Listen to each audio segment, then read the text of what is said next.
C'est que quelqu'un est allé chercher un emploi dans une grosse structure. Il voulait être gardien, parce que lui n'est pas allé à l'école.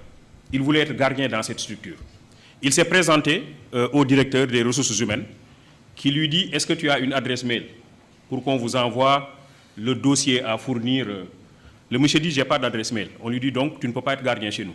Parce que ça, c'est le minimum, il faut avoir une adresse mail. » Le monsieur part et en rentrant, il voulait acheter une barre de cigarettes et il a vu qu'il n'avait pas de boutique sur toute la ruelle. Il dit « Ça c'est une idée pour moi, je vais commencer par une petite table et je vais vendre des barres de cigarettes. » Il commence par cette affaire qui marche bien. Après, il vend des journaux. Après, des crédits téléphoniques. Après, il installe une boutique. Et après, il a un grand domaine commercial.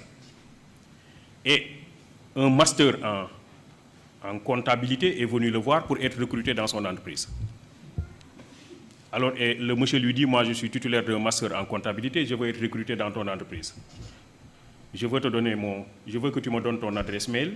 Et comme ça, une fois à la maison, je t'envoie tout mon dossier dans ton adresse mail, dans ta boîte mail.